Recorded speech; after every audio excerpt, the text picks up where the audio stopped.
E se eu te dissesse que o universo não é feito de matéria, mas de pensamento, que tudo o que você vê, toca e sente é, na verdade, uma ideia projetada dentro de uma mente maior? E se essa mente for a sua? Hoje, damos o primeiro passo dentro do Kybalion, um livro que não é um livro, mas um portal. E o que está do outro lado é você mesmo. Bem-vindo ao início da jornada hermética. O que você está prestes a ouvir não é uma explicação, é um convite. O mentalismo é o primeiro princípio, e por um motivo, tudo começa na mente. Mas esta não é uma lição comum. É um espelho que vai se curvar até revelar seus próprios contornos. Prepare-se, porque a verdade, quando ouvida com o coração aberto, muda tudo. Tudo é mente. E se tudo é mente, o que você tem pensado?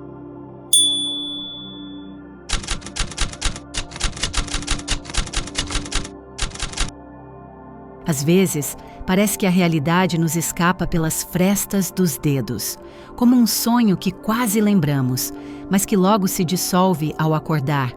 Por muito tempo eu acreditei que os acontecimentos vinham de fora, como ondas inesperadas em um mar indiferente, até que comecei a notar os ciclos, certos padrões que se repetiam, certas emoções que moldavam os encontros, certas imagens internas que, sem que eu percebesse, se tornavam cenário da vida real. Foi quando o mentalismo começou a fazer sentido para mim, não como teoria, mas como revelação. O princípio que afirma, tudo é mente, e não há como dizer isso com leveza, porque essa é uma afirmação radical. Se tudo é mente, então cada acontecimento tem raiz em algum nível da consciência, mesmo aqueles que parecem caóticos, aleatórios ou injustos. O que está do lado de fora, primeiro foi um campo semeado por dentro, e isso não quer dizer que somos culpados, mas que somos criadores. Criamos em ignorância, em desatenção, em sofrimento, até que um dia acordamos, e o mundo muda, não porque ele mudou, mas porque olhamos diferente. O mentalismo me ensinou que a vida é um espelho, e que, ao mudar o olhar, o reflexo se transforma. Essa é a primeira chave, e ela abre a porta para todas as outras.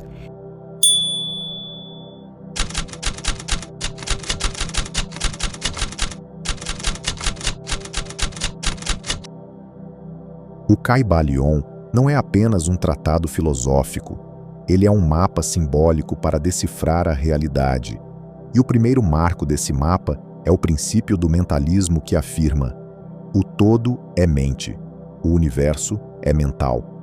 Muitos leem essa frase e a tomam como metáfora, mas os antigos iniciados a tratavam como literal, porque sabiam que a realidade que percebemos é apenas uma camada da consciência infinita. Para compreender isso, é preciso ultrapassar os limites do pensamento comum, abandonar a ideia de que a mente está dentro do cérebro e perceber que é o contrário. O cérebro é uma ferramenta localizada dentro de um campo muito mais vasto, o campo mental universal. Tudo o que existe, em qualquer plano, emana da mente do todo, que é ilimitada, invisível e eterna. O universo inteiro é como um sonho que se desdobra dentro dessa mente, e cada um de nós é uma centelha autoconsciente dentro desse sonho, capaz de observar, moldar e cocriar. O mentalismo, portanto, não é apenas uma ideia filosófica, é uma ontologia, uma descrição da estrutura do ser. Ele nos diz que a realidade não é sólida, mas fluida, que os fenômenos não são causas, mas efeitos, e que por trás de toda forma existe um pensamento sustentando-a. Essa visão era partilhada por egípcios, caldeus, vedantistas, taoístas, místicos medievais e cientistas quânticos modernos. Hermes Trismegisto, o 3 vezes grande, dizia que os planos superiores comandam os inferiores e que, ao conhecer o funcionamento da mente, dominamos os fenômenos do mundo. Por isso, os antigos chamavam o domínio do mentalismo de magia mental, porque é o poder de alterar a realidade por meio da atenção, da intenção e da vibração do pensamento, e é aqui que muitos se perdem, porque confundem pensamento com devaneio, mente com racionalidade, criação com imaginação vazia. Mas o mentalismo exige outra qualidade, a lucidez vibratória, a consciência viva que sabe o que está emanando a cada instante. Cada pensamento verdadeiro é um ato de criação. Cada emoção sustentada é uma semente que germina no plano visível. E é por isso que, no hermetismo, o primeiro passo da jornada é dominar a mente, não com controle forçado, mas com alinhamento, clareza e presença. O verdadeiro iniciado não foge do mundo. Ele compreende que o mundo nasce dele e, por isso, caminha com responsabilidade sagrada, porque sabe que tudo o que toca, pensa, sente ou diz reverbera no campo universal como um decreto. O mentalismo é essa lembrança de que somos co-criadores num sonho que pulsa entre os véus da realidade e da ilusão, e que despertar é tomar o leme dessa criação com amor e sabedoria.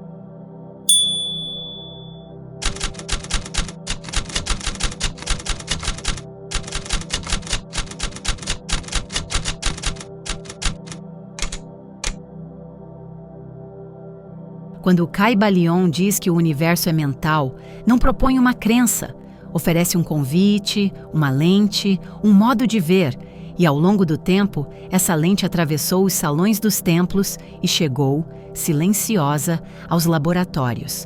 O que antes era esoterismo, hoje encontra eco nos murmúrios da ciência. E não é por acaso, é porque toda sabedoria profunda tende, cedo ou tarde, a reencontrar-se com a verdade. Pensemos, a física clássica acreditava num mundo sólido, previsível, onde a matéria era rei e a consciência apenas um subproduto do cérebro. Mas então vieram os experimentos da física quântica, e com eles, o chão tremeu sob os pés do materialismo. Descobriu-se que a matéria, quando examinada de perto, desaparece, que tudo é energia e que essa energia se comporta de forma diferente quando observada. O famoso experimento da dupla fenda revelou que partículas se transformam em ondas quando não estão sendo observadas, mas colapsam em um ponto definido quando uma consciência as observa. E isso nos devolve ao princípio do mentalismo. A consciência molda a realidade. O físico John Wheeler afirmou que o universo não existe de forma definitiva sem um observador. E Amit Goswami foi além ao dizer que a consciência é a base do ser, não seu efeito. Cada pensamento, cada intenção atua como uma frequência vibratória, e é essa frequência que organiza o campo, aquilo que chamamos de realidade. E aqui, as fronteiras entre ciência e misticismo começam a se dissolver, revelando que o véu entre elas era talvez apenas uma construção da ignorância. O mentalismo, então, não é apenas uma metáfora, é uma hipótese de trabalho, cada vez mais válida, para compreender como o universo se estrutura. E mais do que isso, como nossa experiência interna se transforma em mundo externo, epigenética, neuroplasticidade, campos mórficos, todos apontam para o mesmo lugar. O universo não é uma estrutura rígida, mas um campo plástico, inteligente, sensível à mente. E isso muda tudo, porque se o mundo responde ao que emanamos, então temos nas mãos um poder que não sabíamos possuir. A mente deixa de ser reflexo e passa a ser semente. E com essa consciência, o iniciado retorna ao ponto de origem, não para fugir da matéria, mas para compreendê-la como uma extensão da alma. E talvez essa seja a verdadeira magia do mentalismo. Não é manipular o mundo, mas curá-lo de dentro, lembrando que tudo o que vemos lá fora começou em silêncio, como um gesto de mente e coração.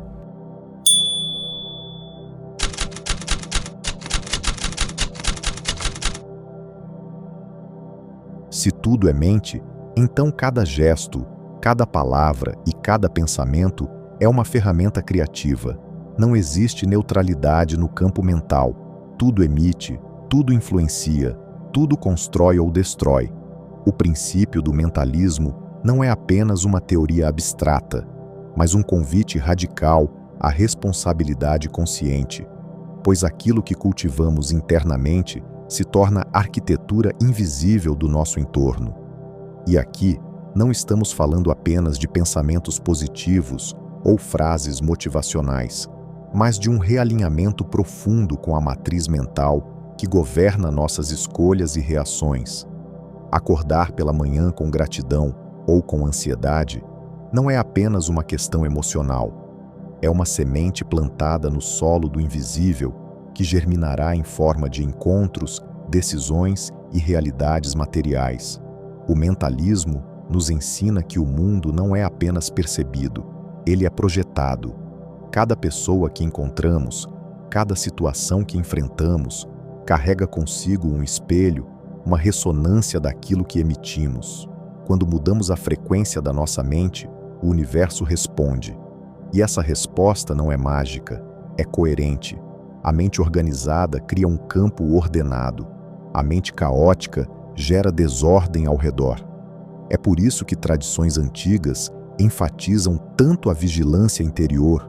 Vigiai os pensamentos, diziam os iniciados, pois eles se tornarão realidade. Essa é a essência da alquimia psíquica. Transmutar padrões mentais, dissolver crenças limitantes, reconfigurar o olhar. E há práticas que fortalecem essa capacidade: o silêncio consciente, a visualização criativa, a meditação dirigida, o uso intencional da palavra falada. Cada uma dessas práticas é como um afinador de instrumentos, realinhando a mente com a frequência do que desejamos experienciar. E mais do que isso, o mentalismo nos devolve o poder de não sermos reativos. Quando compreendemos que a mente precede os acontecimentos, deixamos de ser marionetes do acaso e assumimos o papel de arquitetos conscientes. Mesmo em situações desafiadoras, é possível pausar, respirar, alinhar e emitir um novo padrão mental que transforme a situação de dentro para fora. E é nesse ponto que o mentalismo se torna revolucionário. Ele nos lembra que, mesmo diante do caos externo, há sempre uma centelha de criação interior, uma escolha, uma vibração, uma decisão silenciosa que muda tudo. A mente desperta é uma mente que não terceiriza seu poder, que não alimenta o vitimismo, que compreende que todo desafio é também uma lição em criação consciente. Viver o mentalismo é viver como um templo em movimento, onde cada pensamento é uma prece, cada gesto é um rito e cada ação é uma consagração da realidade que escolhemos cocriar.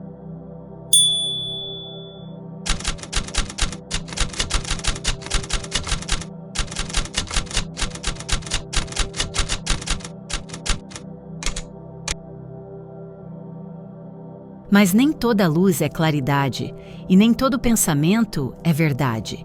Se o mentalismo é a chave, também pode se tornar um labirinto, porque aquilo que cria também pode aprisionar. Ao descobrir que a mente molda a realidade, muitos se embriagam com o poder de criar, mas poucos compreendem a profundidade de purificar a origem desse poder. Sem consciência, o mentalismo vira um espelho do ego, onde o desejo se disfarça de intenção, onde a manipulação se veste de manifestação, onde o narcisismo espiritual se ergue como torre de sabedoria. E então, vemos a mente usando o sagrado para reafirmar seus próprios vícios, a busca por controle, por superioridade, por garantias, uma espiritualidade calculada, autocentrada, onde o outro deixa de existir como mistério e passa a ser apenas reflexo das projeções pessoais. E isso é perigoso, porque ao reduzirmos o universo à nossa vontade, deixamos de escutá-lo, e um universo não escutado se torna hostil, reativo, dissonante. O verdadeiro mentalismo exige humildade. A mente que cria deve estar disposta a se rever, a se curvar, a se desconstituir. Caso contrário, caímos na ilusão de que tudo pode ser controlado pela força do pensamento, ignorando o mistério, o tempo, o outro, o inconsciente e o invisível que habitam o fluxo da criação. E então surgem as frustrações. Eu mentalizei e não consegui. Pensei positivo e mesmo assim sofri. Declarei e não se manifestou. E esquecemos que o universo não responde à superfície dos pensamentos, mas à vibração profunda que os origina. Crenças antigas, medos ocultos, estruturas emocionais cristalizadas. Por isso, o mentalismo não pode ser tratado como uma técnica mágica, mas como um caminho de autoconhecimento radical. Só cria com consciência quem se conhece com verdade, e esse processo envolve confrontar sombras, desistir de certas narrativas internas, dissolver ilusões de controle. Em outras palavras, antes de transformar o mundo com a mente, é preciso permitir que a mente seja transformada pelo mundo. A verdadeira prática hermética não é impor, mas escutar. Não é dominar a realidade, mas alinhar-se com ela em seus múltiplos planos e paradoxos. E talvez essa seja a chave esquecida pelos que transformaram o mentalismo em fórmula de sucesso. A chave do silêncio, da entrega, do vazio fértil onde as ideias morrem para renascer como sabedoria. Nesse lugar, a mente não é mais tirana, nem fantoche. Ela se torna canal. Um espaço limpo, afinado, lúcido, por onde o invisível pode tocar o visível com precisão e beleza. E quando isso acontece, não há mais vaidade em criar, nem orgulho em manifestar. A reverência, a serviço, a devoção ao mistério que habita todas as formas, inclusive a mente.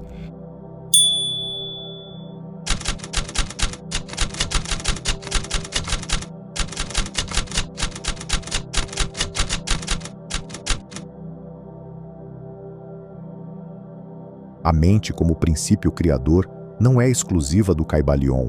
É uma semente plantada em muitas tradições, sob nomes distintos, mas sempre como um fio invisível entre o invisível e o mundo.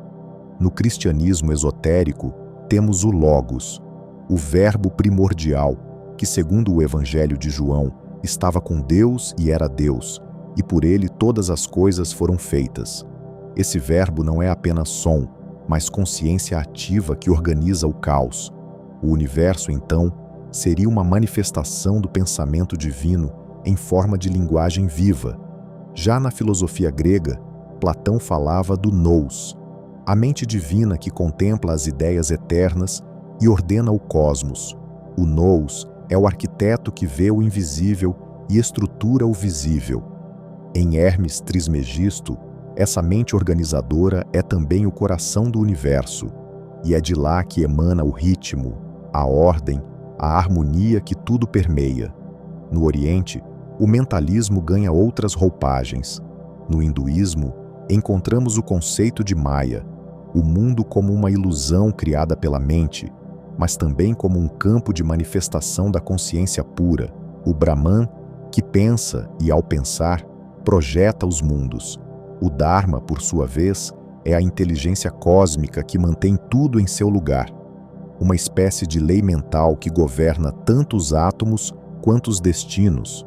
No budismo, a mente é tanto causa quanto caminho. A realidade surge da percepção, e ao purificar a mente, transformamos o mundo. Já nas tradições indígenas, especialmente entre os xamânicos, há o conceito do grande espírito, uma consciência viva que habita todas as coisas, pensante, pulsante, onipresente. Tudo está em relação com tudo, e tudo é sagrado porque tudo pensa e sente à sua maneira. Mesmo nas cosmovisões africanas, como a Yorubá, encontramos Olorum, o princípio criador cuja palavra, o Ofó, tem o poder de fazer existir, pensar, falar, criar. É uma trindade sagrada. A raiz é sempre a mesma. Há uma consciência por trás de tudo, e essa consciência não está distante, mas dentro. O mentalismo, sob todas essas formas, nos convida a reconhecer o universo como mente viva e, mais ainda, a perceber que participamos dela, que cocriamos com ela e que, por isso, nossas palavras, pensamentos e intenções são atos sagrados. Ao mentalizar, não estamos apenas desejando, estamos dialogando com o Logos, tocando o tecido do mundo com a agulha da intenção. E é por isso que há tanto poder em saber pensar, porque o pensamento alinhado com o todo é um raio de criação consciente, uma palavra viva dentro do Verbo eterno.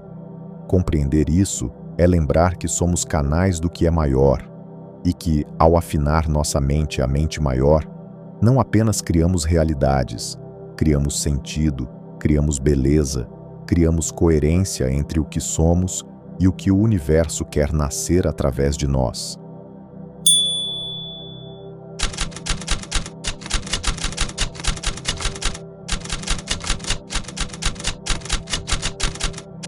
Se tudo é mente, então a maneira como pensamos e sentimos se torna o campo sagrado onde tudo se origina, e é nesse templo interno que começa o verdadeiro trabalho hermético. Mas como trazer isso do abstrato para o cotidiano? Como viver o princípio do mentalismo? A primeira prática é a vigilância do pensamento. Perceber o que você pensa quando não está prestando atenção. O fluxo automático da mente costuma revelar padrões inconscientes, crenças limitantes, críticas constantes, medos repetitivos. Não se trata de julgar esses pensamentos, mas de observá-los como quem assiste a nuvens se movendo no céu. A consciência da mente é o primeiro passo para dominá-la. Experimente, durante o dia, fazer pausas conscientes e perguntar-se: o que estou pensando agora? Isso que penso está criando a realidade que desejo? Essa simples pergunta pode mudar o rumo de um dia inteiro. A segunda prática é a imaginação criativa. Ao invés de apenas reagir ao mundo, proponha mentalmente imagens que ressoem com o que você quer manifestar. Imagine-se vivendo em sintonia com sua essência. Veja, sinta, ouça, como se já fosse real. O Kybalion nos ensina que a mente é a matriz da realidade. Visualizar com clareza, emoção e repetição é como semear no solo fértil do universo. A terceira prática é o uso consciente da palavra. Fale com intenção. Escolha palavras que elevem, que construam, que abram caminhos. Evite reforçar estados mentais destrutivos com afirmações negativas. Lembre-se, toda palavra é um pensamento que ganhou corpo, e cada corpo verbal carrega uma energia. Há poder em nomear, em declarar, em afirmar. Use esse poder com reverência. A quarta prática é o silêncio. Sim, o silêncio também é uma forma de mentalismo. Ele nos permite escutar o que está por trás dos pensamentos, acessar o campo onde todas as possibilidades vibram em estado sutil. No silêncio, a mente se alinha ao todo e se torna receptiva à intuição, ao insight, ao chamado interior. Pratique pequenos períodos de silêncio diário, não como ausência de som, mas como presença plena no que é. Por fim, uma quinta prática é a meditação com frases semente, pensamentos poderosos que atuam como chaves mentais. Escolha uma frase que ressoe com o princípio do mentalismo e repita-a com consciência durante alguns dias, como: minha mente é uma ponte entre o visível e o invisível, ou eu sou coautor da realidade com a mente universal. O importante é que a frase toque algo profundo e seja repetida com entrega. Essas práticas não exigem muito tempo, mas exigem presença, repetição e sinceridade. Ao longo dos dias, você começará a notar pequenas mudanças, encontros sincrônicos, ideias novas, percepções mais sutis, clareza emocional. São os primeiros sinais de que sua mente começou a ressoar com um campo mais elevado de vibração. Lembre-se, o mentalismo não é apenas teoria, É uma arte de viver, uma forma de caminhar no mundo com consciência do invisível. E ao transformar a mente, transformamos o mundo que percebemos. E então, ele começa a nos responder. Tudo é mente. E se você realmente compreendeu a profundidade dessa afirmação, já deve ter percebido que a realidade não é apenas algo externo que acontece ao acaso, mas um campo mental que responde ao que você vibra por dentro. Cada pensamento é uma onda, cada emoção é uma frequência, cada intenção é uma semente que se projeta no campo sutil e retorna como experiência. Você já começou a perceber que não é apenas observador, mas coautor consciente da sua realidade. E agora que você compreendeu isso, está pronto para dar o próximo passo na jornada hermética. O princípio da correspondência, que afirma que o que está acima é como o que está abaixo, que o que está dentro é como o que está fora, e que o universo é um espelho vivo, refletindo com precisão os estados internos do seu ser. Entender esse princípio muda tudo, porque deixa de fazer sentido culpar o mundo externo pelos conflitos internos. Deixa de ser lógico esperar que as circunstâncias mudem enquanto você permanece o mesmo. A correspondência revela que a transformação externa começa dentro, na sua mente, na sua energia vital, naquilo que você sustenta em silêncio. Se tudo é mente, então a qualidade dos seus pensamentos define o tipo de reflexo que o universo te devolverá. É aqui que o verdadeiro trabalho hermético começa: ajustar a sua frequência interna, purificar o espelho do seu coração, alinhar-se com o que você deseja ver no mundo. Lembre-se, não basta entender, é preciso viver. Não basta acreditar, é preciso se tornar. E não basta desejar, é preciso vibrar com coerência. No próximo episódio, exploraremos profundamente como o seu mundo interno molda a sua realidade externa, como cada pensamento e sentimento se manifesta como experiência concreta, e como você pode usar o princípio da correspondência para transformar sua vida de dentro para fora. Até lá, dedique tempo à observação consciente. Perceba como os pensamentos que você cultiva se refletem nas pessoas que você atrai, nas situações que você vive, nos caminhos que se abrem ou se fecham diante de você. E pergunte-se com sinceridade: que tipo de mundo eu estou criando com aquilo que vibro agora? O universo está sempre respondendo, sempre refletindo, sempre correspondendo. A questão é: que tipo de mensagem você está enviando para ele?